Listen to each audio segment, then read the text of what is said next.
one of us woke up this morning feeling like P. Diddy, and it wasn't me. I was waiting to bring that up for that song. Yep.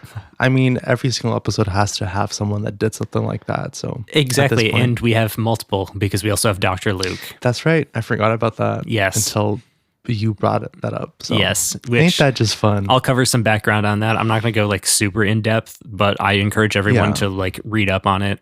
You know, it's keep your eye out for what he's working on now so you can try and avoid support it. him. Exactly. Yeah. It was Doja Cat's music for a long time, but she seems to have not. She's still on his label, but she doesn't seem to be working with him actively anymore. Step in the right direction. Yeah. But now he's finding a bunch of other women. And weirdly, it's usually trans women and black women from Africa. So he finds like marginalized people and then tries to like attach to them, which I don't know. Do you think it's a way of like trying to rehabilitate his image? Partly. Or is it just because like in some ways those people have like less chances, so it's easier to go after them? That's also the other part that I was thinking. Yeah. So I don't know. I really don't know. I don't know. I don't know this man. So. Well, thank God you don't.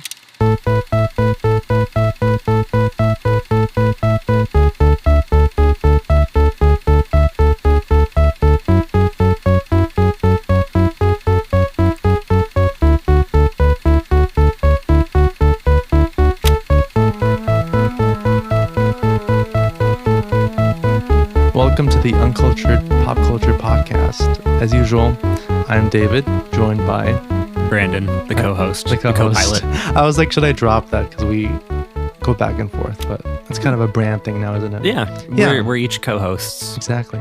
Yeah. Did you ever realize that the pilot and the co-pilot are equals? Because that took me until like 2 or 3 years ago to realize that they're just equals. It doesn't really matter, does it? Like, no. It's just who sits on which side of the plane. Yeah. That's pretty stupid. Yeah. Well, isn't there also... this time, you're sitting on the left. So I am the pilot. So you're the pilot. It's fitting. Yeah. That's right. Well, also, don't they have like a backup pilot or something? They have like a third person, that like sits there. I don't know. Who knows? I don't know what they do. I don't know anything about airlines. This is the second time we've talked about pilots as in the intro. And to continue with the theme of seconds, I'm going to bring up the movie Airplane again. Oh, yes. And say that we should watch that soon. Yes. Because that's always fun. And I'm going to bring up Armenia first. Not you. So I beat you to it. God damn it. That's it. I'm quitting this podcast. No, it's like I'll bring it up like 5 more times. Yeah, that's probably okay. There will have to be some sort of connection in here. I'm sure you'll find it. I mean, I guess. I don't know. Like drinking or something? I don't know. We'll figure something out. I'll find it somewhere. I know. Yeah. I'm an expert at that, to be honest. Nice. So, did he watch anything or listen? I mixed up the two of us. I mean, I have been. Both. I actually have been watching. I've been getting back to watching Psych, TV show from. It was on USA, I think, familiar. From like the mid 2000s. It's quite good. Yeah. I very much like it. Genre? An hour-long drama that's more of a comedy and police procedural. Kind of like Barry in its later seasons. Yes, yeah, except it's like actually an hour. Right. So that's pretty fun, to be honest. Yeah, it's very good. It's on Peacock for anyone interested. To the 5 people that have Peacock. It's actually the best, I think. I want to subscribe because I know like every Black Friday they do the $1 per year or something. That's always how I get it. I want to do that, to be honest, because why not? Yeah, I think it's $1 a month now, but still it's like... That's still really good. Exactly. Considering that everything else is like $15.99 or something. Yeah. That's like the good deal in my book. Exactly. That being said, I still get Hulu for free through my Spotify thing. Even though I'm not a student anymore, but that's okay. They don't need to know that. But Spotify doesn't need to know that, although they are hosting our podcast. Yeah, so they are watching us. Exactly. Yeah. Scrutinizing us. Ain't that just fun? Mm-hmm. Mm-hmm. What have you been watching or listening to this week? I haven't really listened to anything new. I've been meaning to listen to Lady Gaga's new album. I have also been meaning to. It's on my list. Yeah, I heard the single from it, which is, what is it, Abracadabra, right? That's the most recent one, yeah. And that was really fun. I like that song, but I haven't listened to the album itself. I finally went back to the movie theater. Nice. And I saw 2 movies. I saw Drop, which was... I don't even know what that is. It's like this story about this woman who is in a restaurant and then someone contacts her and is like, you have to kill your date or whatever. Oh. It was very It got good reviews and I was like expecting something better. But it was just very cliche. And it followed this trend in horror movies or like thriller movies these days where like the main character is always a victim of something in their past life. Like they're always dealing with something, which like I understand it was a trend that kind of started with a lot of A24 movies and did like add, the complex hero. yeah, and it did add like a depth, but at this point I'm like, it's overdone. Yeah. Like we need to find something new or like find a way of going past it. It wasn't good, to be honest. It just didn't make any sense in the plot. I was like, why is this happening? Yeah. But then I also saw Hell of a Summer, which weirdly enough got worse reviews than Drop. But Hell of a Summer, do you know one of the kids, even though he's not a kid, he's like our age, but one of the kids from Stranger Things actually co-wrote and co-directed it. Yeah. Who? I can look up his name. I forgot. I will say Dark is better than Stranger Things. You can leave that in. Dark? The TV show Dark, the Netflix TV the show. German one? It's so good. Yeah. Leave that in so the audience can hear that. Okay. But it was Finn Wolfhard.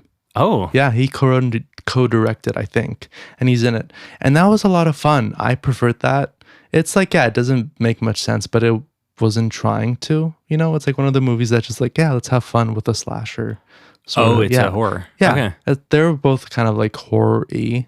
Mm-hmm. And it's ironic that my view of the films are switched from like the critics' views. Yeah. But yeah, it was fun. That happens a lot to me, unfortunately. Yeah, I know. Don't listen to critics. Exactly. Don't listen to us. Unless it's the Minecraft movies. Although I do want to say, I don't think we're critics. We aren't. Good. Because I was thinking about that. I had kind of had an existential crisis yesterday of, I hope that people don't take our opinions too seriously. Yeah. You know, we're just talking. We're just having fun. Exactly. Yeah. But yeah, the Minecraft movie, it's still going crazy. It's still making a lot of money. Yeah. Which like, I'm happy from the perspective that people are going to theaters, but I'm not happy because they're going to that movie. And because of what they are doing in theaters. Have you seen those videos? Yes. Yeah. It's crazy. I feel bad for the employees. Yeah. Like exactly. Live chickens and throwing popcorn. I don't know. Yeah. It's insane behavior. The partying life, which kind of ties in with the album. This album is called Animal. We listened to the expanded edition, which has 2 additional songs. Which technically has 4 additional songs, but 2 of them are remixes, so we didn't listen to those. That's true. Which is also the only version that's available now on Spotify, right? As far as I can tell, yeah. But I don't really understand why they did that. Yeah. But I mean, it has 2 extra songs, which we'll talk about those ones and how they fit into the album. Yeah. But I think it's kind of fun to have the additionals. I believe VIP was the like international bonus track, like the Japan exclusive one kind of thing. Yeah. But I think it was extended to every country. So this album, I don't know if you saw the release date on Spotify. 2010, right? Yes, January 1st, 2010. Oh. Now, something interesting is that January 1st is the default date whenever you put an album on Spotify of whatever year you choose. So if you say this album, so a lot of like older companies will, like record companies will be like, this album came out in 1979. I don't care about looking up the date of it. We're just going to put it on. Yeah. 1979 defaults to January 1st. This album actually did come out on January 1st, though. That's what I was going to ask. Yeah, which I was surprised by because I saw that and I was like, oh, RCA doesn't care. It's only 15 years ago. But that's pretty fun. It actually did. New Year's Day. Yeah, I feel like that. This is how we brought in the decade of the 2010s. I was going to say it's kind of perfect because this is a defining. Listening to this album kept on making me think of being in the car in the 2010s with the radio on. Yep. Like that, it's just the defining sound of that whole decade. Or not the whole decade, but at least like the first half. Yes. I feel like. Yeah. Yeah. Up until like 2014, 2015. Yeah. Then we kind of get some more different influences. But interestingly enough, it's a lot of these same songwriters and producers that are still like working on the new sound. And evolving, I guess you could say. Yes, exactly. Mm-hmm. But yeah, this was a big moment in pop music. It was released on New Year's Day, January 1st, 2010. Mm-hmm. And there were 4 singles released from this album, only one of which came out before the album. Why? Because this is how we used to do things. Wait, really? And a lot of people are still stuck in this, is that you would do, it was 1 or 2 songs before the album came out, and then there would be 2 or 3 songs after the album came out to get people to buy the album. So, because a lot of times now, like most people consume music by streaming it. And at this point you had to buy it in stores or you had to buy it on iTunes and you only got your like 15-second preview, if that. Yeah. I mean, I guess it makes sense from that perspective. Yeah. It is very weird now, though, when the moment it's released, you can just go on Spotify and listen to the whole thing. Yes. And this is what I grew up with. And I kind of like it better a little bit. Yeah. Because your eras, like your album eras, last so much longer than they do now, where it's like everything hinges on the songs like being good before the album and building enough hype, and then once the album drops, if you don't have a song that's going to like go crazy, you're done. The era's over as soon as the album comes out. That's a good point that I didn't really think about. Yeah, and sometimes you get the benefit of tours. Like Sabrina Carpenter was able to kind of explode off of the success of her tours and opening for Taylor Swift. Charlie XCX extended her era with tours and then with the remix album. So there have been a few like examples of it, but but it's not very common for a lot of smaller artists and like artists starting out. Yeah, I also feel that in the Sabrina Carpenter example, even then, I think that her album wouldn't have been as big if Espresso didn't break out as much as it did. Exactly. You know, like even with her gaining a lot of momentum from the tours. So I can see what you mean with and interestingly, the breakout part of it. When she started breaking out, that was from her previous album too, with Emails I Can't Send, which I think came out in 2022. Right. So that kind of led into and then it led into kind of the like renewed hype around her, and then she dropped Espresso, and that was like the start of the new era. So it kind of like blends together almost. Because I know she's been writing music for quite a while at this point, right? Like over a decade. Yeah. I think her first song came out in 2014. That's interesting because from that point of view, 2024 feels like the year where that happened to a lot of people. People that were well known before, well respected in, you know, the groups that they were well known, like Charlie XCX and Chappell Roan and Sabrina Carpenter, and then they all broke out to, I guess you could say, an international level. Yeah, which is interesting. To a mainstream level. Mainstream, that's a better word for it. Yeah. And the song that predated this album, do you want to guess what it was? Do you know what it is? I mean, I would think TikTok, right? It is TikTok. Yeah. How could it not be? That's her big song. That was her statement. That came out in August of 2009, like 5 months before the album came out. Which I can see is also part of, you know, building hype for going to the store to buy the actual album. And interestingly enough, it was for free on her MySpace page for like a month. Then it was released in August, but it didn't impact radio until October of 2009. So they were still like kind of building up hype. And I don't know the whole like label machine at this point. Yeah. She was on RCA, which now has kind of a bad reputation for fumbling a lot of artist careers. Is that like one of the big ones? It's under Sony. Yeah. Okay. It's one of Sony's two like major labels with Columbia.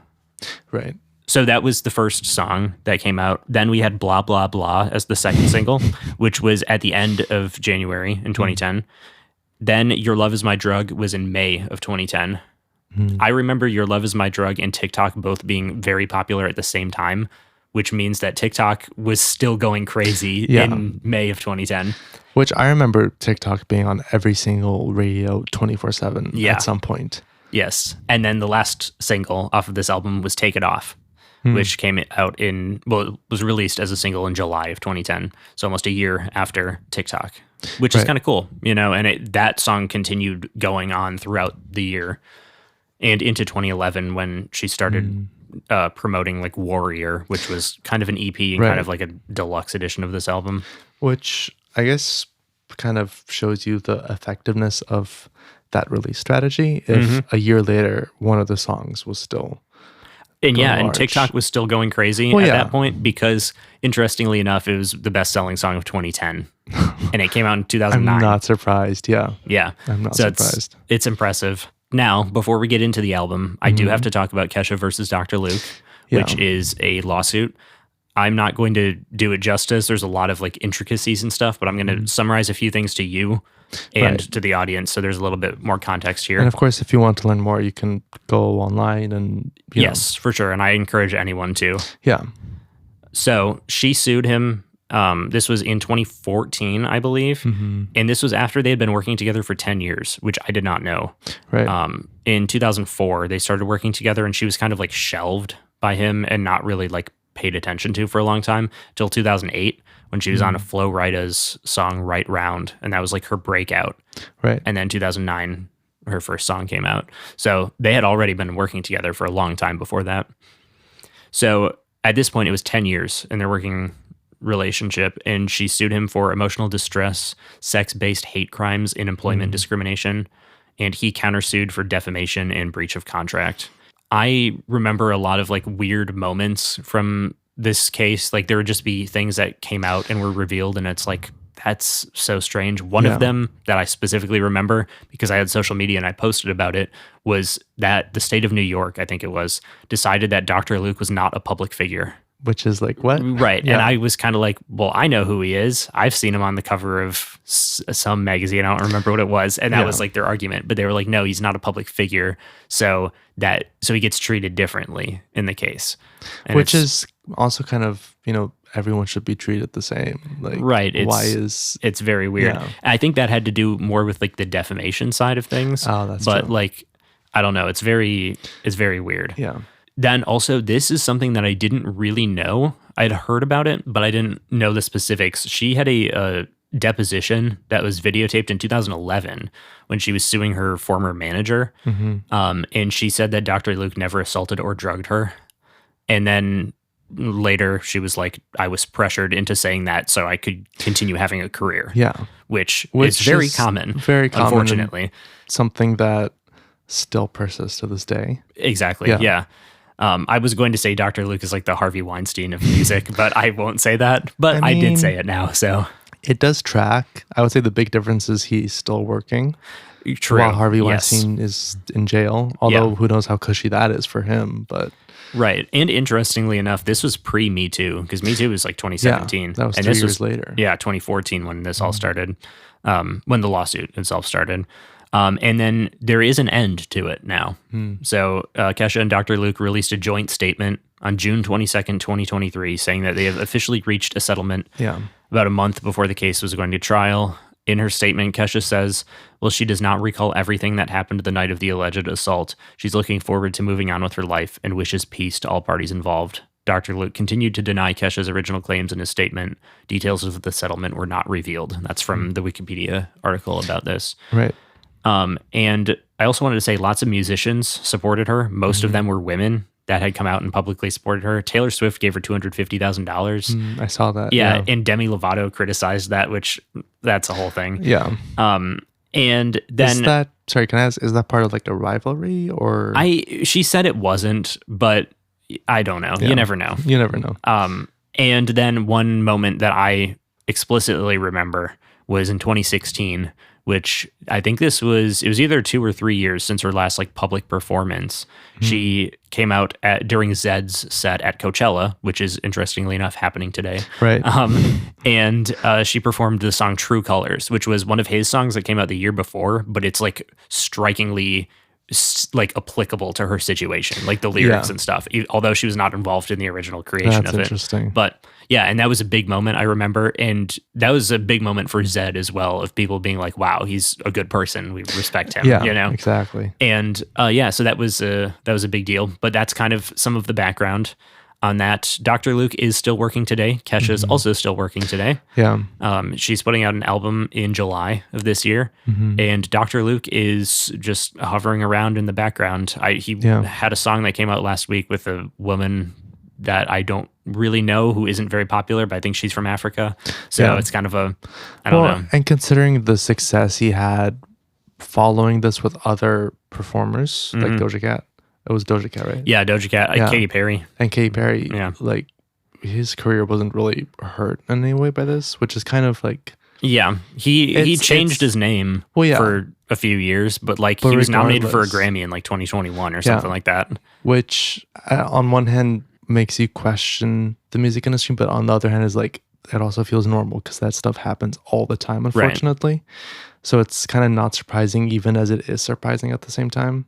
I think it also speaks to the fact that just the music industry at large, and in many ways the film industry, because they're very similar. Entertainment. Yeah. That he kind of has had a lot of success, while Kesha, who's, still releasing music, having success, but Kesha, it seems like her moment has kind of passed in pop culture to a certain degree. She has suffered a lot more. Yeah. Yeah. It's kind of crazy that she's the one that seems to have suffered from all the things that went on. From the things that happened to her. Him. Yeah. Which that is also unfortunately very common. Mm-hmm. I will say that the song Praying by Kesha, which came out in 2017, was kind of like a big statement. And that was huge. I remember that. And I remember like crying to that song, hearing it. And I was like, oh my God. Yeah. Like, I'm happy that, I'm happy that, I hope that kind of gave her some closure or something. Exactly. And that was a big hit as well, of a lot of people paying attention to her and being like, wow, she's been through so much and she's still like incredibly talented. Also, props to her. Yeah. One other thing about this album before we fully get into it is, I don't know if you noticed this when listening to the songs. I always read the credits, but I feel like there are 3 distinct like styles of the 2010 pop that is exhibited on this album. While I didn't specifically notice this, I feel like I kind of sensed it. And now that you say it, I'm like, oh yeah. And interestingly, it's divided up by producers. So the first style, which is the style that had all of the hits, is the Dr. Luke, Benny Blanco, Max Martin style. And there's other producers in there. Which, interestingly enough, that you said that that's the style with all the hits. Obviously, putting Dr. Luke aside, Benny Blanco he's certainly had a very successful career continuing on. Yes. It makes sense why. Yeah. And then Max Martin, arguably the greatest songwriter of all time. Yeah. My personal hero. Would love to meet him. We'll get him on the podcast one day. We will. Yeah. We'll go to Sweden. Then the second style on here is produced by David Gamson. He was involved with PC Music, which was hyperpop adjacent, and you can I can very clearly draw a line from some of the songs on here. Yeah. Not just the ones produced by him, but especially the ones produced by him, right, to like the PC Music style. It's like the roots of PC Music were found here. Yes. Yeah. And he also contributed to the roots of it, which I feel is very interesting. And there's an album that we'll listen to at some point by Hannah Diamond. It was her last album with PC Music before they shut down. That's almost like solely produced by David Gamson. Some of the songs on here are like, wow, you can hear it. Yeah. Like he has a very specific style that I really love. That's really interesting. And then the third style is produced by Tom Neville. I believe that's how you say his name. And it's a much more like club sound. And he only did 2 songs on here, but I think that's when I first noticed it. I think they're very different than the other ones, but they're still in that same vein of like this kind of dance pop that was going on. And I wonder, because for some of the songs I did write, this feels like a dance pop song. So I wonder if those are those specific songs. We'll see, because there's definitely dance pop throughout, and there's electro pop throughout. There is a lot of it throughout. Yeah. Yeah. But with that, should we get into it? Let's do it. Why not? All right. Let's start off with a bang. The first song, Your Love Is My Drug. This one is written by Kesha, Ammo, and PB Siebert, who is her mother. I didn't realize her mother was a songwriter. That's pretty awesome. Yeah. Is that like, first of all, I just want to say, I say like a lot in every episode. I've been listening to that. Yeah. I do. Sorry for my Californianess, y'all. But was the fact that her mother is a songwriter, was that kind of how she started to get into, being a singer and all that, or was it just a coincidence? I don't know for sure, but I know that has had an impact on her. Her mother wrote a song for Dolly Parton. Yeah, and she's done like other things, but that was like the most notable one. Got to bring some Dolly Parton songs exactly at some point. Yeah, so I don't know if that was fully like her inspiration, but I'm sure like growing up around a songwriter, surrounded by music. Yeah, so that was kind of interesting that her mother wrote this song, because I did not know that for a long time, that her mom even wrote songs. Right. This song is produced by Dr. Luke, Benny Blanco, and Ammo. I also, since we're doing pop, I have some Billboard chart information. Ooh, hell yeah. This one peaked at number 4 on the Hot 100. It's pretty high. And yeah, it is high. It's not as high as one of them, which we'll get to I think y'all know which one that's going to be. But yeah, this was a big song. This was always living in the shadow of TikTok, which I was upset about because I like this song more than TikTok. Really? That's interesting. Yeah, it's a codependent anthem. Hell yeah. What did you think about it? I enjoyed it. I gave it a 3.5. Like I said, feels like being in the car listening to the radio in 2010, which I wrote down when listening to a lot of these songs. And I also realized that even though I don't know that much about pop, there are so many elements in this song that I right away like associate with 2010s pop without even knowing that much about pop, which I think speaks to just how, I guess you could say, influential and prevalent this song and other similar songs on this album were, in the early 2010s. But yeah, I thought it was just a very fun song. I also wanted to say, I like your beard. Fuck, I was going to say that. I stole it from you. I literally wrote that down as the last thing. I was going to say I wrote that down as the last thing too. I wrote it down and I was going to say it as I went into TikTok immediately without giving you a chance to say anything. You took it. I'm sorry. I had to steal it from you. Well, I accused you of being P. Diddy, so it's fine. Yeah. Yeah, exactly. I wrote down maybe I need some rehab or maybe just need some sleep. That's the first line of the album. It's not the first thing you're going to hear by Kesha, but it's like, that's a crazy way to start it, and I like it a lot. Also, considering that, so many people in our generation that are in the early 20s now grew up with this song, I wonder how much that influenced our actual lives, considering so many of us do need that. Exactly. Yeah. No, it's very early 20s coded for sure. Oh, yeah. I also wrote down that I love not specifically the lyrics of Lovesick Crackhead, but the way her voice is and the auto-tune works on that part. That's always been my favorite moment in the song. Yeah. I also want to say I didn't mind the auto-tune that much. Nice. I think because, well, first of all, because I've heard this style so much, I think I'm used to it, but also because I think it just fits the type of pop so well that it kind of can't have this style without the autotune, if that makes sense. Yeah. I kind of feel like that. So I agree. And I think it fits. Listening back to this and as I grow older and I'm more influenced by the music I find by myself. Yeah. I didn't realize how much autotune is on here. Yeah, there's a lot. It makes so much sense now when I'm looking at my own music and what I grew up listening to. It's oh, of course I like this, you know? This is what I know. Yeah. Which I know led some people to say that Kesha can't sing or anything, which I'm like, she very much can. Yeah, everyone uses some level of autotune these days. And I feel like you can tell that it's a stylistic choice here. Absolutely, yeah. It's integral to the style, kind of. Yeah. Yeah. I also, before I give you my score, I wanted to say the last chorus where it goes oh, whoa in the background. Love that. And there's a lot of those moments in here where it's just these very simple things that get added on in the background. But it makes it gives so much more life to the final chorus. Yeah, I said it was an interesting way to end the song. Yeah. Yeah. I like your beard. But my score is a 4.5. Hell yeah. This is not a perfect pop song. Really influential. This is really good. I always loved this one and it never came on the radio enough because we always had TikTok. Right. And I was like, TikTok is good, but this song, there's just something special about it to me. That's really interesting. I do feel like your scores are going to be higher than mine. Well, I thought you would say that because I don't think so as we continue on. Really? So this was kind of the song for you. This isn't my favorite necessarily, but it's one of two 4.5s. I'll say that. Okay. And I think the other one might be a little bit more closer to my favorite. I also say that because I enjoy this album. I think it's very fun. But I'm also, to me, I'm not oh, this is crazy good. I'm just it's fun. Yeah. That was kind of my reaction. Definitely to it. more my style, though. Yeah. I love pop. I love the best era for pop music, which is the 2010s. Right. So, Yeah, for sure. And now we'll move on to TikTok, which is track number 2. This one is written by Kesha, Dr. Luke, and Benny Blanco, and it's produced by Dr. Luke and Benny Blanco. And I have a little bit of background here. TikTok is one of the best-selling digital singles of all time. Damn, I'm not surprised.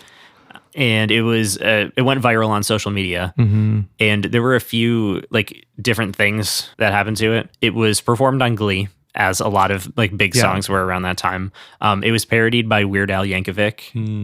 It was. Wait, what is his parody of it? It's part of a polka of a bunch of 2010s hits. Okay. I thought it was not specifically its own song, but yeah.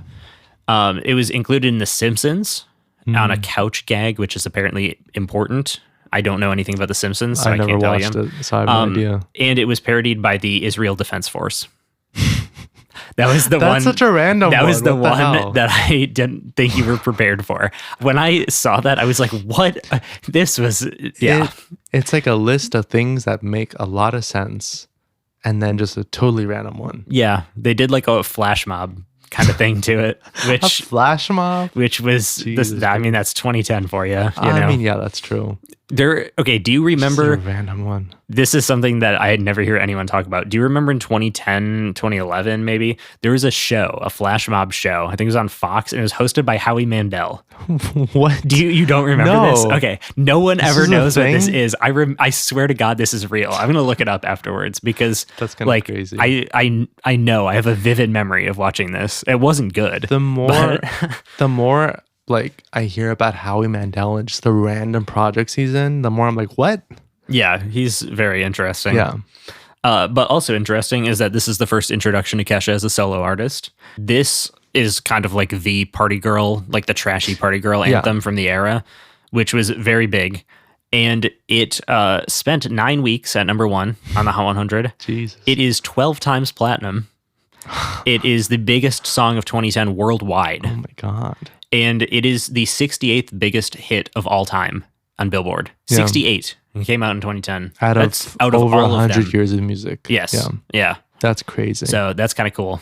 Well, it's like I said, I literally wrote this down, arguably the song of the 2010s. This is one of them. It's definitely for sure. in the up there. This is like the pop music of Mount Rushmore. Yeah. It's one of the songs on that. Yeah, as I was listening to it again for the first time in probably like 2 years on my own. I thought you were going to say 10 years. No, I come back to this album sometimes. I come back to like 2010's hits if I'm feeling nostalgic or if I'm going through a major life change and I'm like, wow, I wish I was 10 years old. Remembering simpler times. Exactly. Yeah. But I noticed that there are a lot of harmonies on the chorus and it's very good. And I also thought, wow, that's a direct influence on me that I never even like thought about. A lot of harmonies. But this one is a 4 for me. This one's also 3.5. I'm like, it's fun. Yeah. I enjoy it. I wanted to ask, any relation to TikTok, the app? No. Okay. None. Because that would have been fun. I know. It's interesting because this was, when you said TikTok for a long time, it was Kesha. Which now I feel like it's the opposite. It's the app. Yeah. Yeah. Also, P. Diddy jump scare. Yes, P. Diddy jump scare. This is where it is. Yeah. How do you feel about him? So I don't know anything about his music. Same. I only know, what he did. Right. Yeah. So I'm just like, okay. The only song I ever knew was a song by his like girl group, Diddy Dirty Money.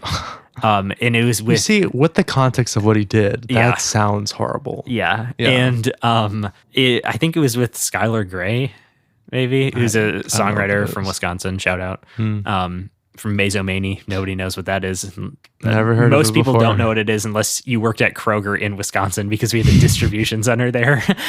So even people in Wisconsin don't know about it. It's very small. But that's where she's from. So shout out Skylar Grey. She worked with Eminem quite a bit too. She's very good. Oh, hell yeah. Yeah, P. Diddy's on this song.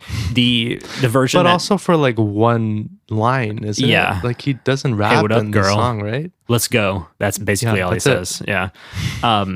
Yeah, so that's kind of fun. Kind of feels like they were like, oh, P. Diddy's, in the studio right now. That's basically Let's add him in. That's basically how it worked because she had written this. She had written this song, and she had that line in there. And then P. Diddy just happened to have a session with Dr. Luke, and he was like, "Let's put him on the song." Yeah. So, kind of interesting. But now the version they perform live is "Wake Up in the Morning like fuck P. Diddy." So. Oh yeah. Yeah. I was going to ask because I was like, they probably regret that now. Yes. Yeah. I believe that was at Renee Rapp's Coachella set. So I guess Kesha's been to multiple people's Coachella sets that aren't her own and performed, which is kind of fun. Why not? Yeah. I would assume a very fun performer. I've not seen her live. But. Incidentally, a little bit of a tangent, but do you see the picture that Troye Sivan, Lord, Billie Eilish, and Charlie XCX took? Yeah. Yeah. Just want to shout that out. Yes. Hell yeah. Shout out Coachella. Hell yeah. Weekend 2 is going on right now. That's right. We're missing all the live streams. Exactly. I didn't even watch any last week. I kind of forgot about that entirely. Jennifer watched part of Lady Gaga's live stream and she went all out. That was a crazy performance. And that's me saying it as someone that literally just caught a few seconds of it. Yeah, it's weird because Coachella, I mean, music festivals in general, it feels like the crowds don't care very much, but especially Coachella. Yeah. And it was an interesting thing that I saw last week was that Zed, who's playing Coachella this year again, was like one of the only artists who was able to get the crowd like engaged, which is weird because he usually doesn't do that at like music festivals because he's too mainstream. Right. But like, I also want to say I have no idea who Zed is, to be honest. oh my God. Yeah. Wow. That's sad. Sorry. Hugely influential on my life. One of the reasons that I liked EDM for a long time. We'll have to listen to Oh, yes, we will. some of his music. He's got 2 albums that are like foundational texts, I would say, and then one that just came out last year, which was very good as well. Hell yeah. But yeah, that's TikTok. So you gave it 3.5. Yeah. You gave it a 4. This Fun is song. It's a great pop song. You can see why it's big because it's very catchy. Oh my God, which it is, I would say, a lot of this album, but especially, TikTok. And I would say TikTok and Your Love Is My Drug. Mm-hmm. Yeah, which crazy run at the beginning. And we go into another single after it, track 3, Take It Off. This one's written by Kesha, Dr. Luke, and Claude Kelly, and produced by Dr. Luke. This one uses the Arabian riff. Yeah, I was going to say, it's an interesting... Is it what do you say? It's a sample or? It's an interpolation, I think, more than anything. Because I wrote down interesting use of, whatever it is. I wrote sample, but, it's an interpolation more. This one reached number 8 on the Hot 100. And this one was one of the singles, right? This was the last single, yeah. And I wrote 2 things about this song. I said it feels like it's perpetually building. Like it never really, it doesn't like drop necessarily. It does, but like it's always like kind of building up to something. I feel like the buildup is more effective than the drop, kind of.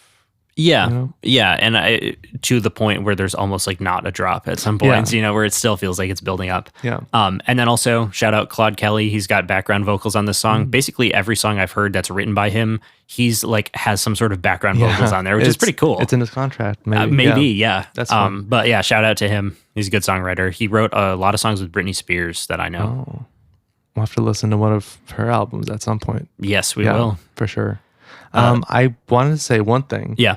Well, first thing. Well, say as much as you want. Well, yeah. First thing, parting theme staying strong. Yes. Second thing, this song feels different than the previous 2. I agree. To me, which, might be because you said someone else wrote it, or I forgot his name. Oh, no, I wrote it, but... Yeah, Claude Kelly's in here, but they're still all 3 produced by Dr. Luke, so... But maybe it's like this is a solo Dr. Luke production, though. The past 2 have been Dr. Luke and Benny Blanco. Maybe and that's Your Love Is My Drug also had Ammo, Yeah. so...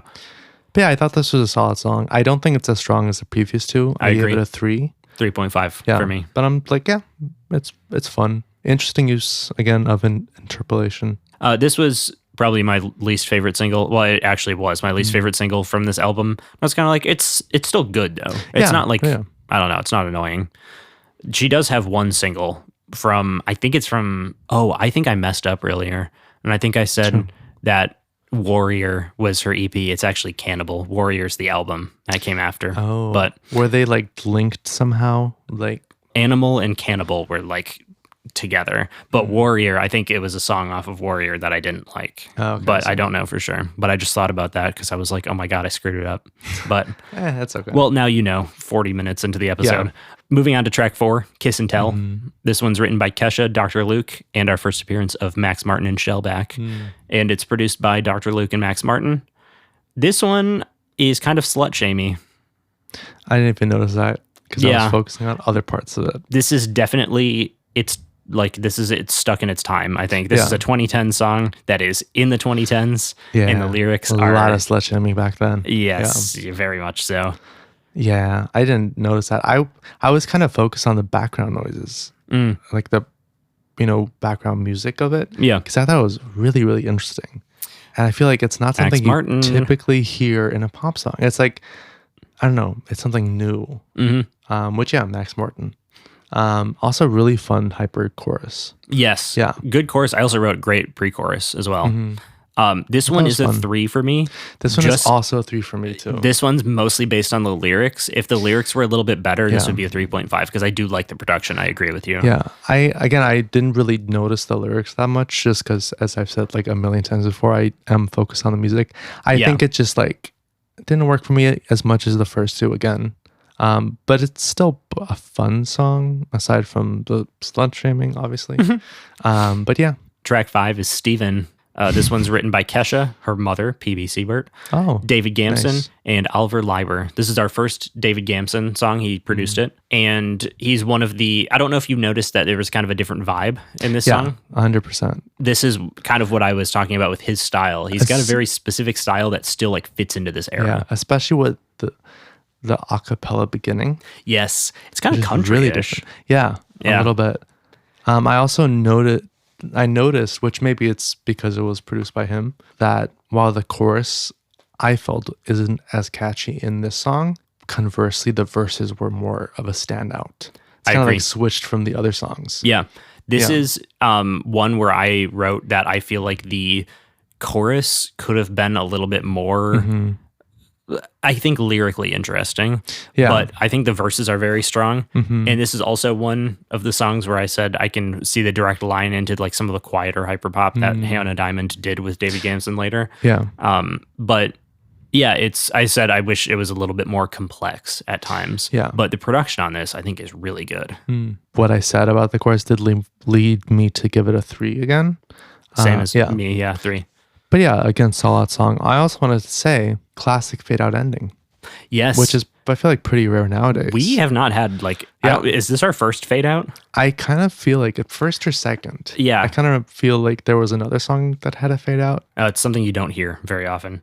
Nowadays. Right. Yeah. I feel like 70s, 80s, 90s. That was, oh my God, that was something that always bothered me is you some of the like songs, well, not always. I mean, sometimes it works. Which is like, sometimes it works, sometimes it doesn't. Some of the songs in like the 70s would be like 10 minutes long and then they'd have a fade out. 7 minutes of that are fade out. Yeah. Well, not even that. It would just, because having the fade out implies that the song keeps going. It's like, what else can you do after 10 minutes? So that would just make me irrationally angry. Anyways. Brings us into track 6, which was the other single. Blah, blah, blah. Blah, blah, blah.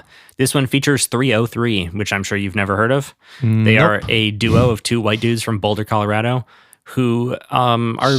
Shout out to the white dudes. Yeah, shout out to the white dudes. They're very similarly like trashy, this kind of like vibe to it. They had worked with Benny Blanco previously, so they have a similar vibe to this. I also wrote down they contribute basically nothing to this, but I do believe that only one of them is credited as a writer, Sean Foreman, but I think he was like actually instrumental in like making the song, and then they were probably just like, oh, 303, put him on, like, you know, for the little bridge.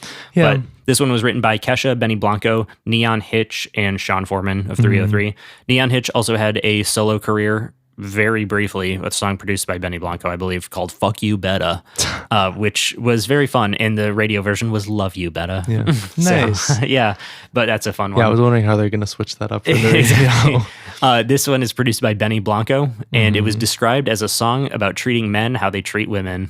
This song feels more later 2010s for me. Oh, than a lot of the other songs in this album. Interesting. Which I don't know if that's just made up in my mind or I don't know, maybe it's, I don't know, I think it's made up probably.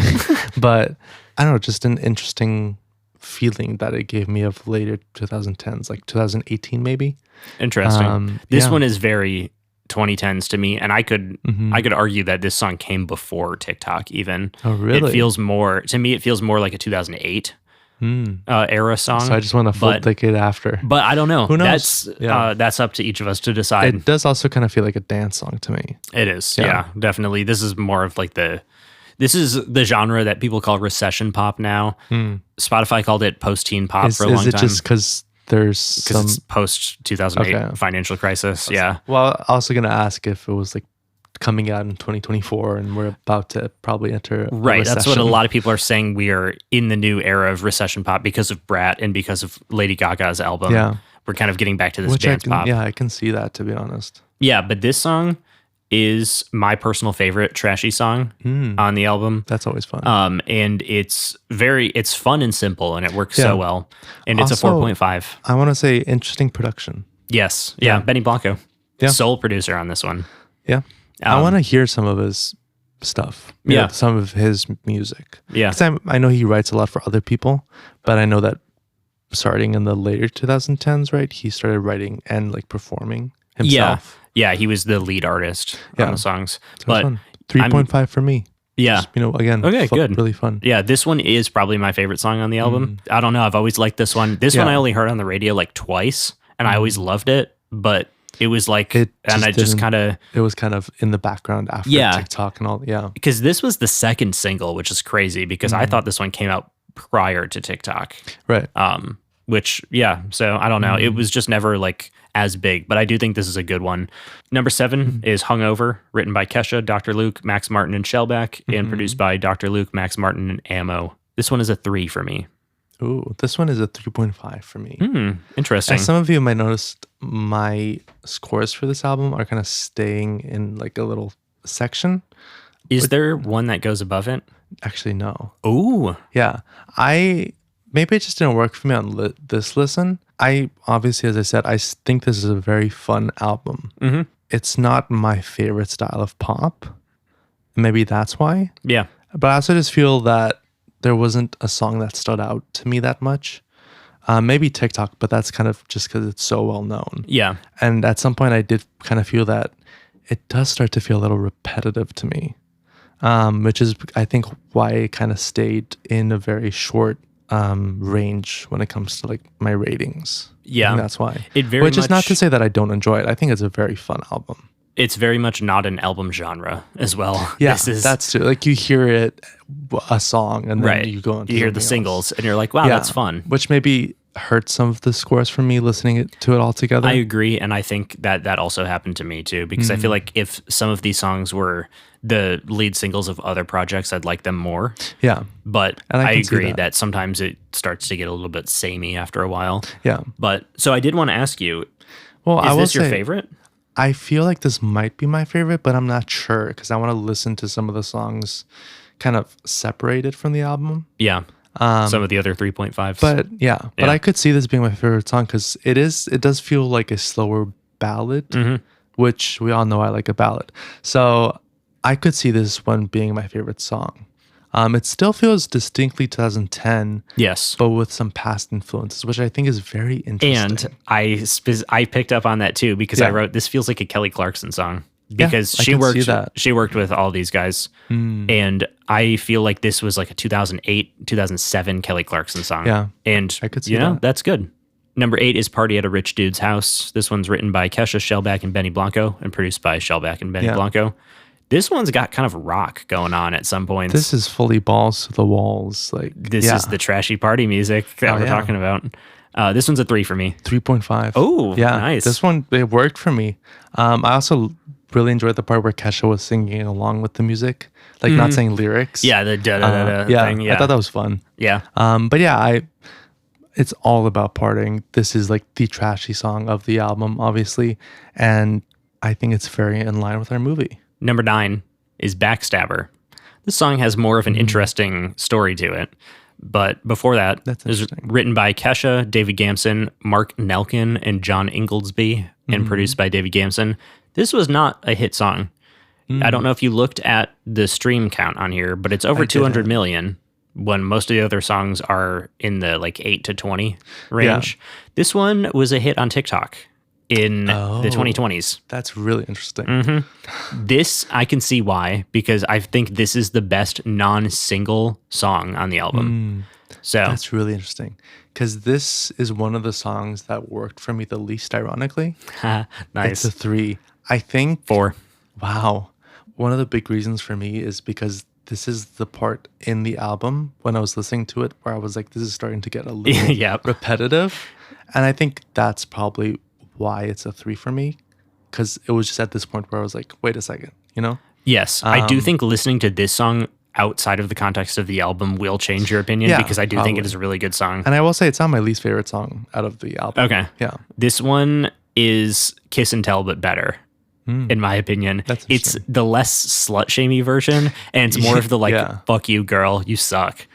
Like, where Kiss and Tell's like, I can't believe you did that. Like, how can you be so slutty? Less gossip and more just fuck you.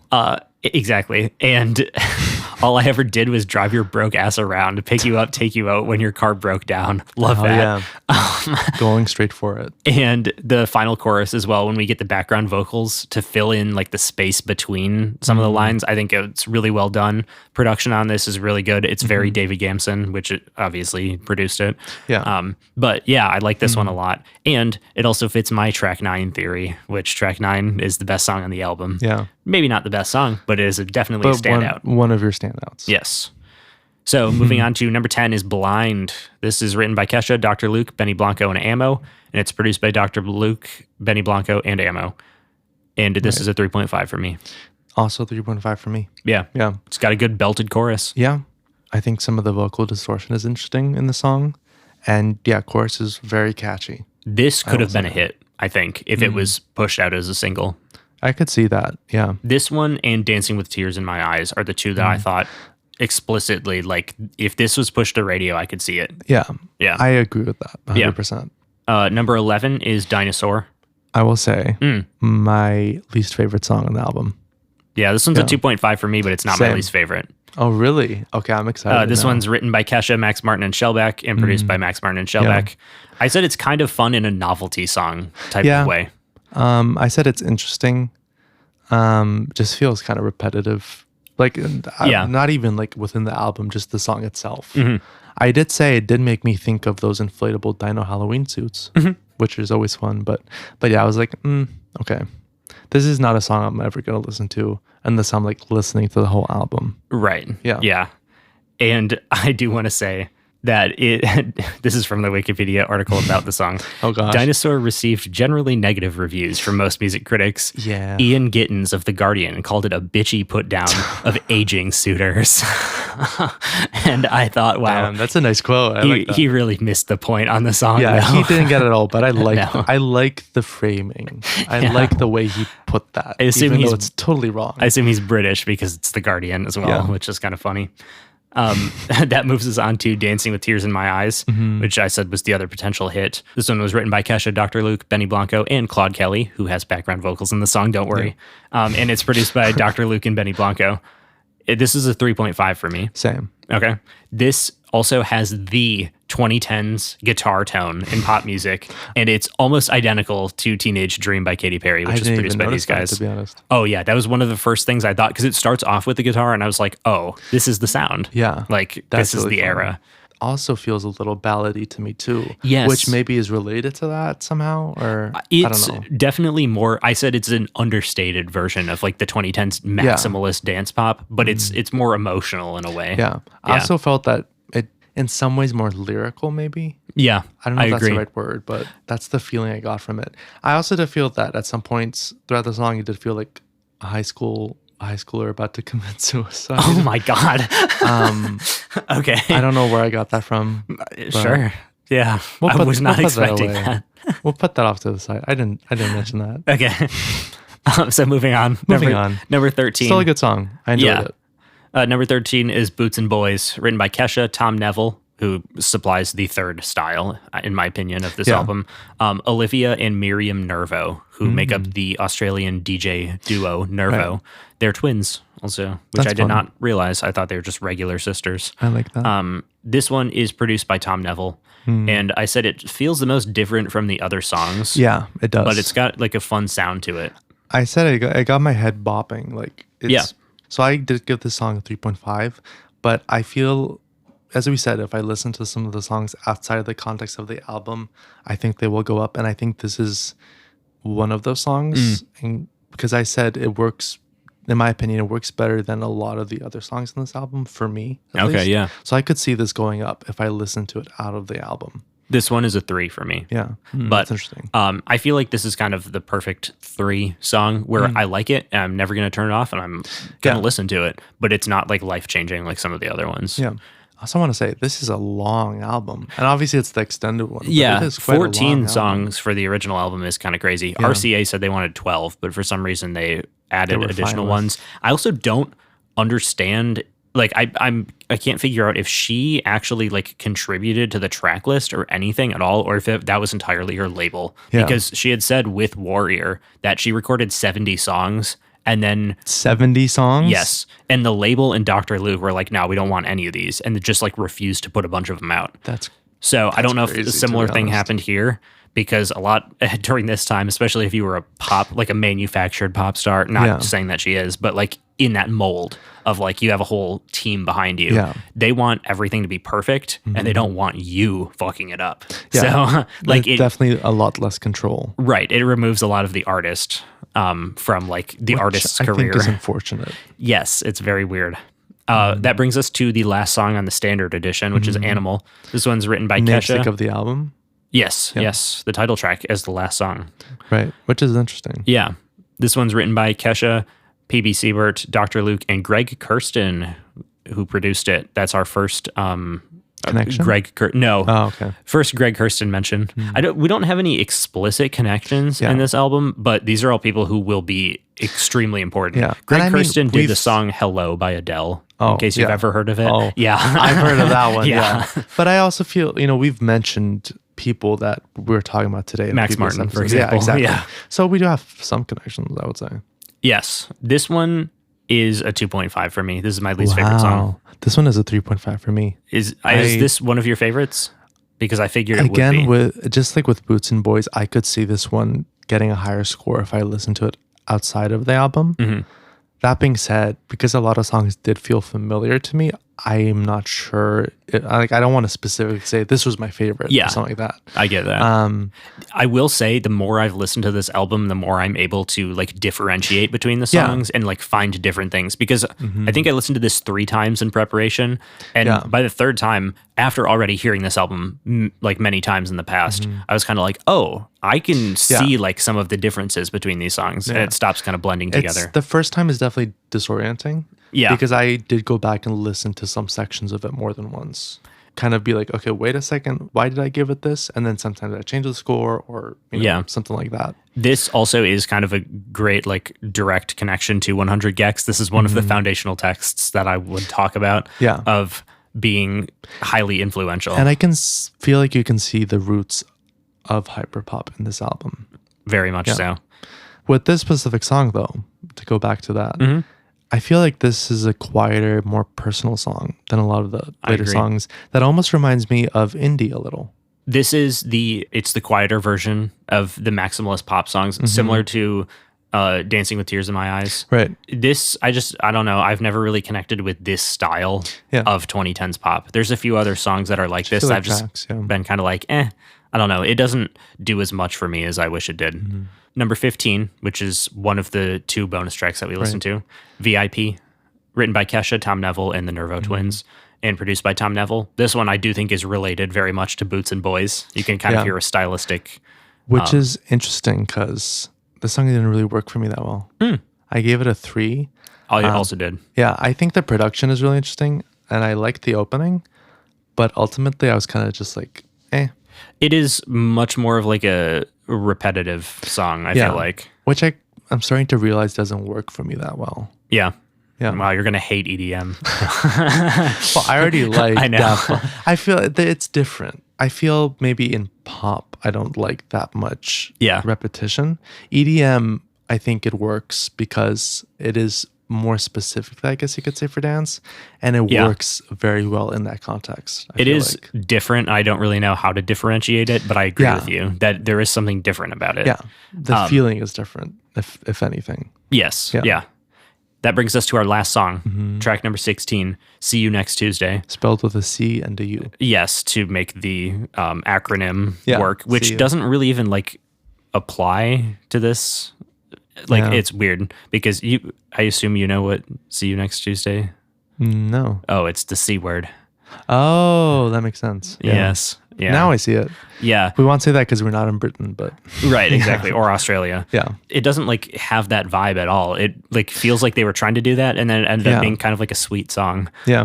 Which is really ironic. Yeah. This one's written by Kesha, David Gamson, and Mark Nelkin and produced by David Gamson. I said another certified David Gamson original. It has a style.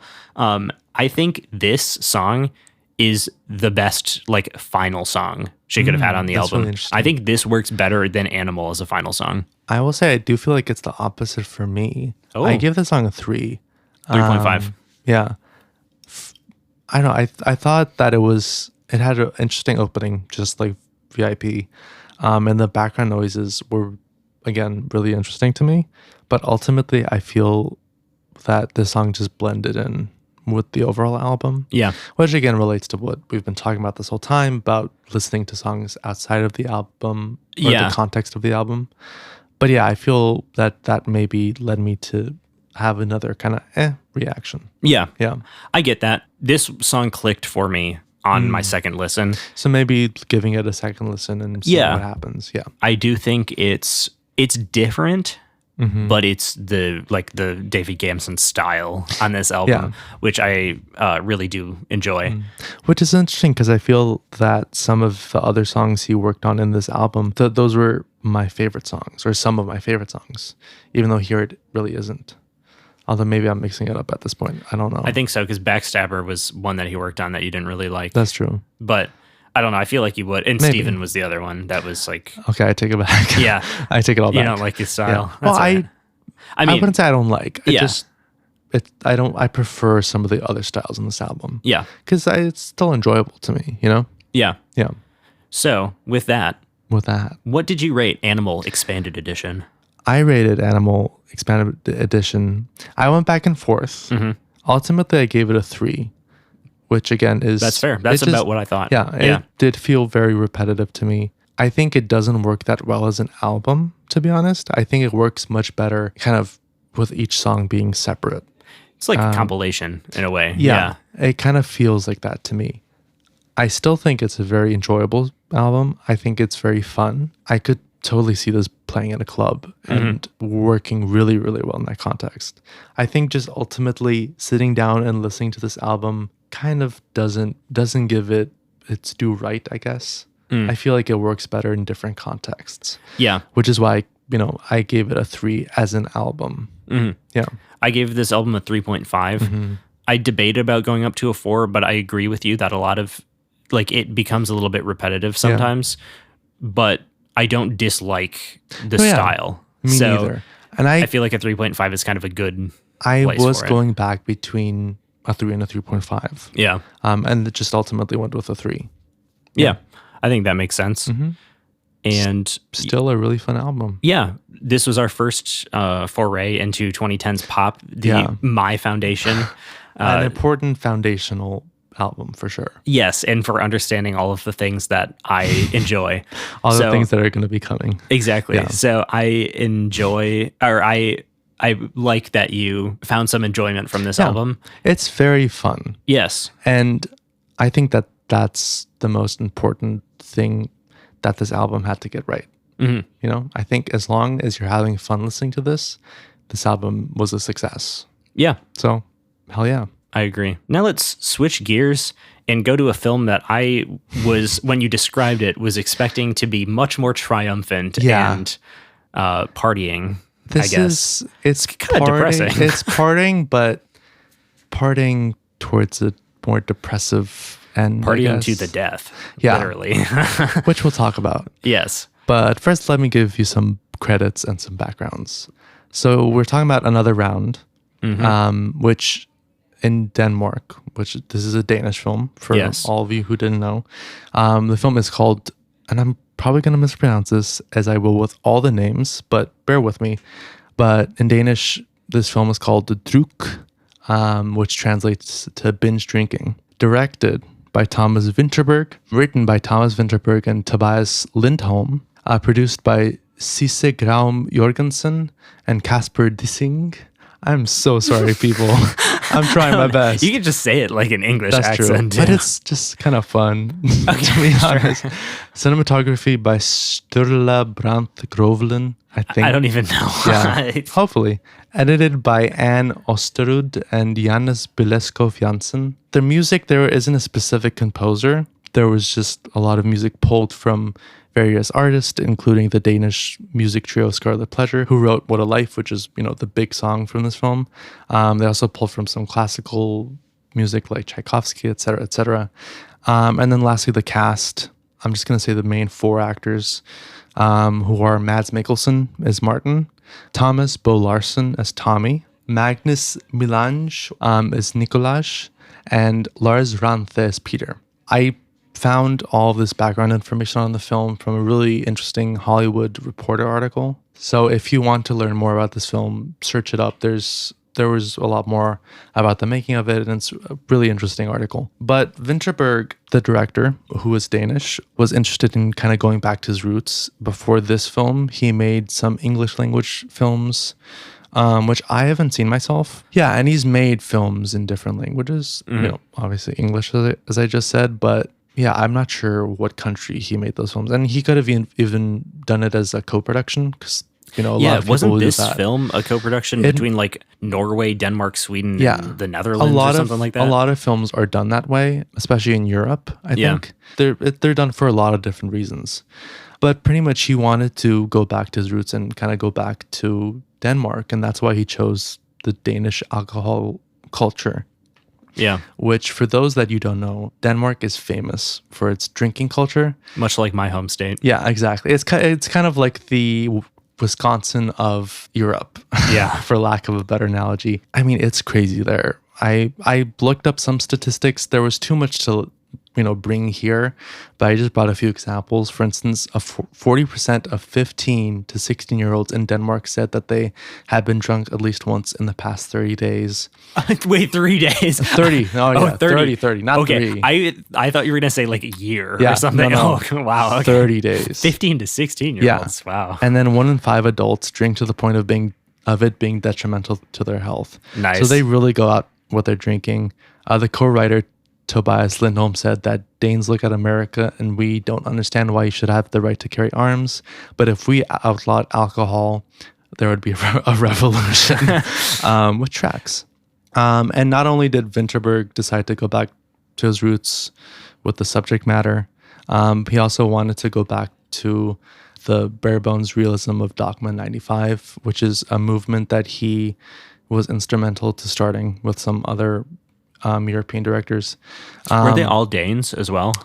I think I know it was Lars von Trier, which I know he was also one of the people that kind of started this movement. I'm not sure if he is Danish, but it was a movement that started in Europe. Yeah. And pretty much the whole point of it is to move away from special effects and that kind of stuff, and just which I loved about this film. It's just real life, and I like real life, natural lighting, handheld camera, and I think it works exceptionally well for this film and this style of storytelling. Exactly. Yeah. It's very personal. Yeah, very, very personal. And to the point of him kind of going back to his roots, he worked with a lot of people he had worked with before, including all 4 of the main cast members. Oh, okay. Yeah. He made a film in 2015 with Mads Mikkelsen that we gotta watch. I've been wanting to watch it for a long time.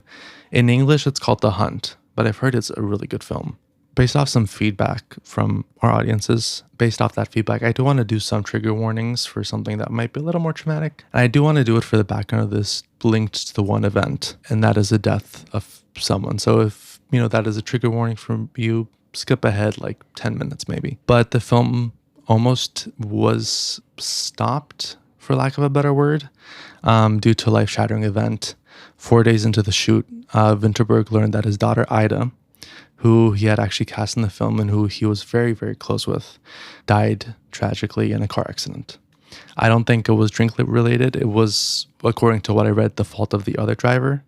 But she was only 19 years old. Of course, production was shut down, and Vinterberg was trying to decide what to do and dealing with the grief, of his daughter, who, as I said, he was very, very close with. But he realized that she would have wanted him to move on. And with the support of the cast and the crew, he decided to move forward. The 4 main stars kind of rallied around him. Specifically, Mikkelsen has said that we sat down and we agreed we would support him. Together, we'd make this film as a tribute to Ida. And before we get in, you have to also let the audience know about the log line, what this film is, in case they didn't watch it, which everyone should have watched. That's right. I will say also, if trigger warning for this film, if there is alcoholism in your family. Yeah.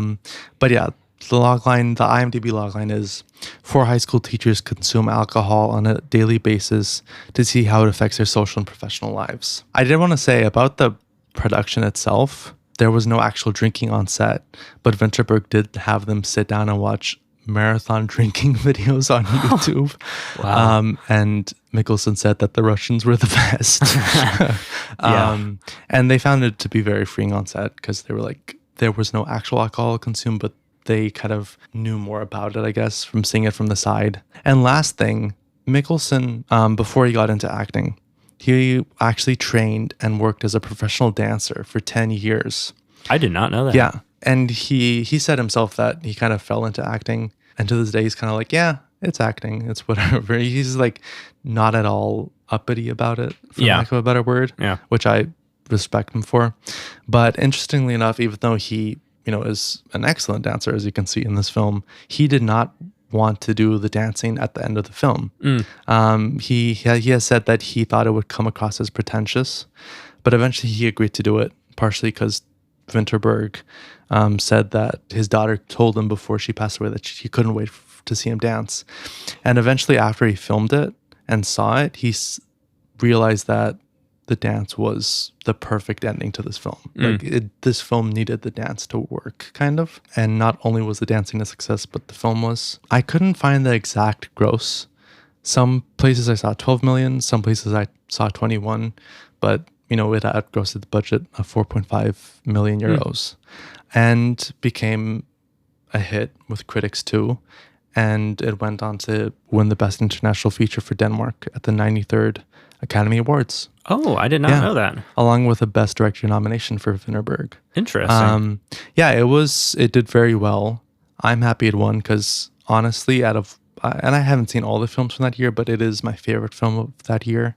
I think the cast should have been nominated for Best Acting, Best Actor. They were all really good. Yeah. But they weren't because Hollywood hates anything foreign. Yeah. But let's get into it. Let's. What did you think?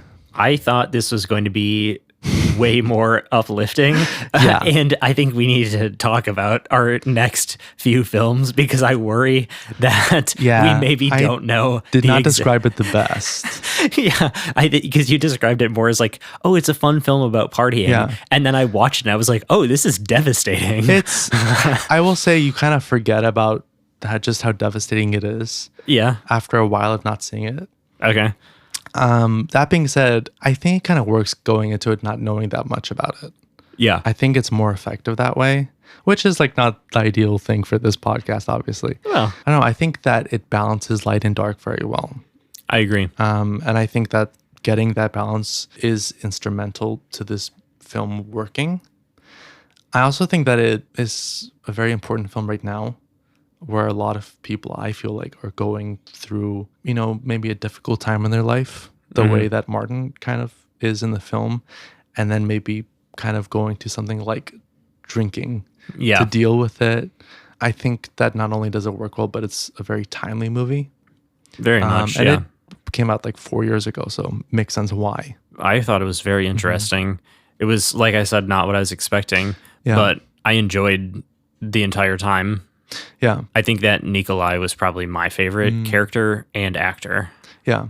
He also looked like this. It's a very interesting actor. Yeah. He looked like this Norwegian DJ that no one's ever heard of. And I kept thinking about it the entire time. I love that. And I was like, oh, interesting. Maybe there is some like Scandinavian, like, they both look Scandinavian. But he was probably my favorite character. But I did think that Mads Mikkelsen did a really good job.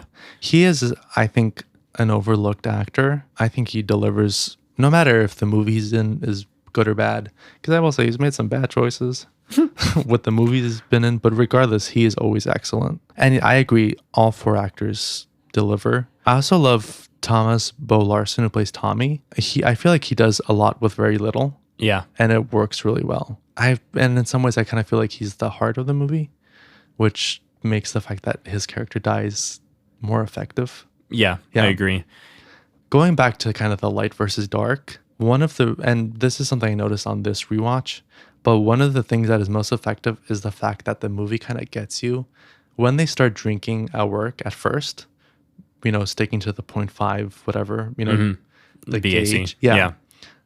It gets you because you're like, oh my God, it's like, that's working. I want to do this kind of. And then, of course, you see the detrimental side of it and how it doesn't actually solve any of their problems. But I think that fact, I don't know, kind of shows you the danger of drinking and how it can very quickly lead off a cliff, Yeah. kind of being under the guise of an experiment. And it is interesting because this film ends with no moral, essentially. It has no stance, which is very not Hollywood. Yeah. You know, there's no It's lesson very, necessarily. It's like ambiguous. it's like, well, you shouldn't drink. And then they're drinking at the end. Yeah. And it's like, oh, well, maybe you can in some instances, And I thought was interesting. Yeah, I think that speaks to the fact that life just isn't that moral, to be honest. Yeah. There's a lot more gray space. I also like that it kind of ends without, like, you see Martin start to fix his relationship with his wife, but it's not like, oh, we're back together or anything. That's Right. also very open-ended. And honestly, I could totally see that not working out. And I think that speaks to the fact that, I don't know, life is more difficult than just, That was, I fix things, you know? that was also kind of the vibe I got Yeah. because he was drinking again at the end. And I was like, oh, does he Yeah. want to? Like, I felt like she was more like, you should be sober. Yeah, And he was like, 100%. well, maybe in moderation. The fact that he's drinking at the end and he's dancing does kind of relate to the fact that He's finding a middle ground. he's finding a middle ground, but he's also kind of been freed in some weird way. Yeah. Maybe freed from, the rut he was in that you find him at the beginning, maybe freed from the experiment. It could be multiple things, but I think that the end also does speak to that. And I will say, I think that's why the dancing is so important, Yeah. because it shows a change in character, obviously, but I think it kind of speaks to the themes of the film of, in some ways, letting go, but then the dangers of that, but then the freedom it gives you and the complicated nature of it. I also wanted to ask you, what did you think of the song, What a Life? It was all right. Yeah. Wasn't my favorite, Yeah. but I think it works in the Well, yeah, it context of fits. the movie. It's I- very European. It's very European. And I got to say, I love this song so much. Yeah. And I want to hear more Scarlet Pleasure. So maybe we'll listen to that one day. Yeah, maybe we will. But then I wanted to ask you one thing more. Oh, real quick. Yeah, go ahead. I felt like the song was kind of like Eurovision coded as well. Yeah, I could In a totally see way. it being performed at Eurovision. Where it's like, it's emotional, but it's not like too emotional, where it's just like, it's giving you enough to like see a little bit more Yeah. into the artist. But yeah, anyway, continue. Well, I wanted to ask what you thought of the way it ended, specifically the last shot, Yeah. the freeze frame. I was like, wow, does he die? Is he? Because That's kind of- I mean, yeah. the thing I was thinking was he's jumping into the water, just like his friend fell into the water. It's Yeah. kind of like, oh, well, I don't know what he expects. I don't know. I'm torn on the end torn. because I don't know how I would have changed it. Because I don't think it needs a moral. I think Yeah. it would benefit a little bit from saying like, from taking a stance of drinking is bad or you should drink in moderation or even keep drinking. Yeah.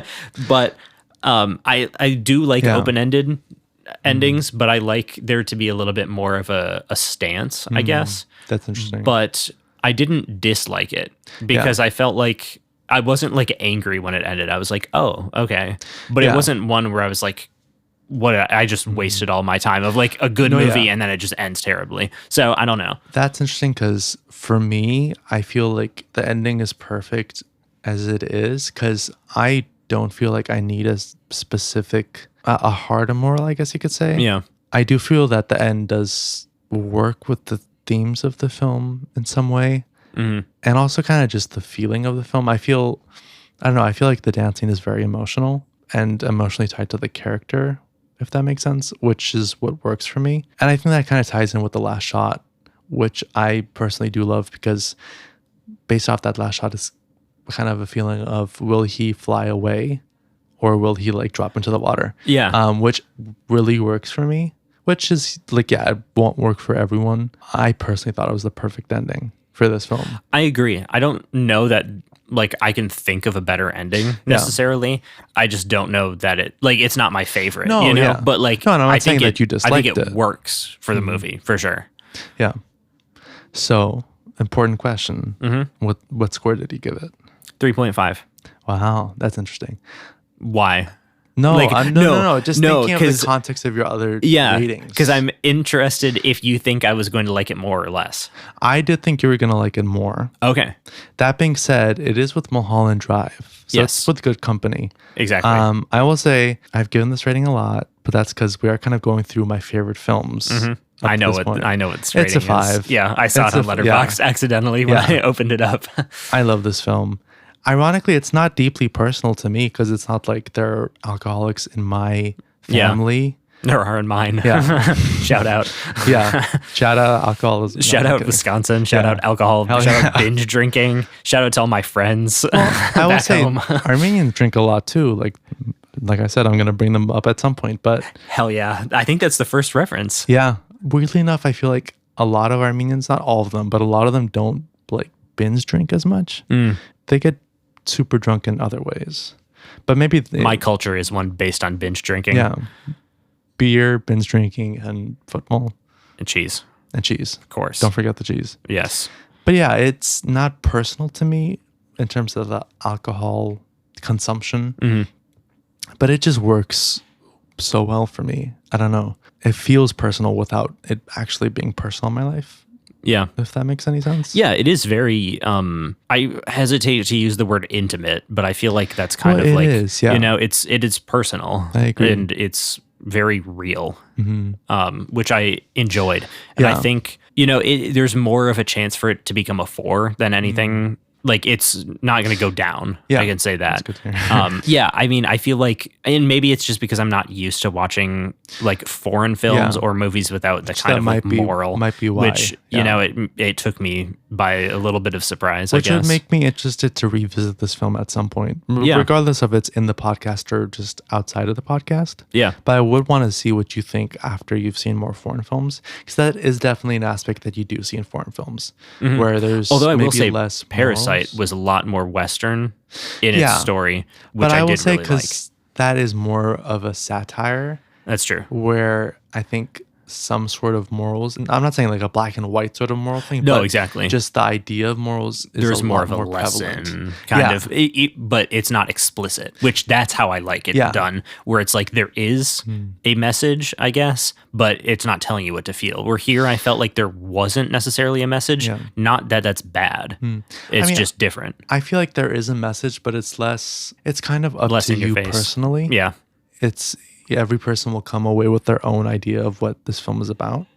Yeah. And I think, which I do like. And I think we will see a lot, especially in, I don't know, I feel like it's maybe a little more prevalent in European cinema. I was going to say, this is not going to be something that happens in America because people are too dumb to make their own opinion on also, what the film means to them. Thinking about it, I feel that it's also not as prevalent in, for instance, Korean cinema that I've seen. Maybe a little more prevalent definitely more prevalent than American film. Right, yeah. But maybe just general like Southeast Asian film out of what I've seen, because obviously I haven't seen everything, but I do feel it's not as prevalent as it is in European films. Interesting. Which kind of relates to the fact that a lot of European films don't stick to like the 3-act structure. That it's a lot more free. Yeah. When it comes to like how it's made. Which is interesting. I did also want to say this is my first time hearing the Danish language like spoken. It's interesting. Yeah, because it sounds very familiar to English, but also very different at the same time. Also there were a few words that did not mean the same thing, but sounded similar to French. Yeah. And I thought, this is weird. Oh, yeah. There were a few like things that they said, but I could see the Scandinavian influence, obviously, the Germanic influence, but also the Dutch, because Dutch is also a Germanic language. But there's like where it feels like Dutch is kind of like English if you understand like 70% of it. Where Danish to me feels like Dutch if you understand like 30% of it. Where it's like there's some, you can see like kind of a connection. Which it's interesting. Makes me interested to see you've heard some like Swedish, right? Yeah. Some Norwegian. Yeah, I've heard Swedish and Norwegian. For some reason, I've not heard people speaking Danish like ever. I feel like maybe I've seen more Danish films. Maybe that's why. Yeah. Even though I actually haven't. I know some Danish musicians. Hell yeah. We gotta listen to them. They sing in English though. Yeah. Most of the time. Or they make EDM. Yeah. With no words. That's probably why. Yeah. I will say I'm very interested to see what you'll think of Vinterberg's other film. Because I feel just based off the subject matter, that's not more black and white, but the morals are maybe more present there. Yeah. Which I don't want to spoil what that film is about, but it's called The Hunt if you want to look it up. Yeah. But I want to ask, I know we talked about how we both kind of like the style of the filmmaking. What did you think of the style of the storytelling? I liked it. Yeah.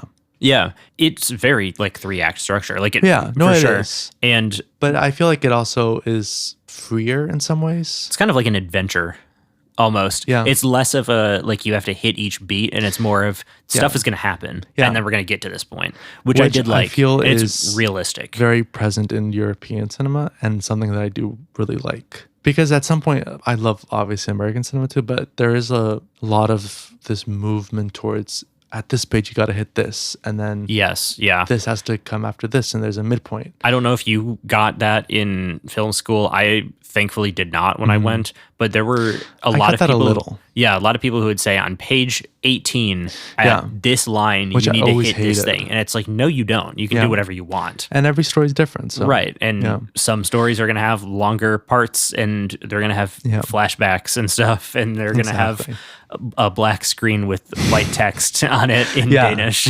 Yeah, exactly. But yeah, one of my favorite films, I think. Of all time? I mean, that's kind of a hard thing for me to say. Of the 2020s, I assume. Yeah. Definitely one of my favorites of the 2020s. It's definitely up there. Like top 10, honestly, probably top 5. Wow. Yeah. Maybe like first, second, or third. To be honest. I am interested to watch this again. Mm-hmm. I don't want to like, and I feel like a score of 4 for me means I want to watch it again immediately. This is one where I don't want to watch again immediately. Which I feel where like I it wanna tracks. I want to like let it sit a little bit more in my mind. And I do feel that once we've maybe watched films that give you like a strong basis in film language more, Yeah. which I feel like you do already have, but maybe give you more of that. Yeah. More of the watching it More instead of the learning yeah, about more it. of the watching it. Maybe that will change your score. Yeah. Somehow, but I don't know. We'll see. I could see this going up for sure. Yeah. Because I really liked it, and I absolutely love. I think one of my favorite things Mm-hmm. about film and TV is the ability to just show real life Yeah. as it is. And I feel like this was a great example of that. Yeah. Of like, this is just what happens, and this is just an everyday like, And I feel situation. that this story needs that. Absolutely, yeah. This is the type Imagining of story. like explosions and stuff in Yeah, here is like exactly. who cares then at that point? But Yeah. yeah, I did really enjoy this one. I'm really happy to. Yeah, this is one of my favorites. We've been on a good run. Yeah, we have. It'll- It's gonna come to an end soon. I gotta Exactly. say. Spoiler, or not spoiler alert, but a little inkling for a future episode. For a future episode. You'll see as soon as we announce it, you'll be like, oh, Yeah, yeah. or maybe you won't because you might be like, "Hey, I actually like that movie," but who knows? Or that music. Yeah, or that music. That's Yeah. true. Which we'll see. Yeah, But I think that kind of wraps us up yeah. for I this think week, that's right? it. Yeah. Leave us a rating. Leave us a review. Comment. Comment. Email. Again. Yeah. Again, we announce when every episode is released on Instagram. We also announced, I have started announcing recently what the next episode's movie and album are going to be. So Yes. check in on Sundays for those if you want to get ahead. Please follow our Instagram. Yeah. It helps us a lot. Spread the word. 100%. Tell your friends, tell your families. Tell anyone you think would be interested. Yeah, chain people to your room until they listen to the episode. Yeah, that's what we've been doing. Exactly. Find a new victim each week. Exactly. Yeah. And then also, if you're interested, if you want to just tell us something or if you want to suggest a movie or an album, shoot us an email at upcpod@gmail.com. Yeah, tell us a secret and we'll read it to the world. Exactly. In case you're It interested. can be anonymous if you Yes, want. exactly. Hell yeah. But yeah, we'll see you next week. See you next week.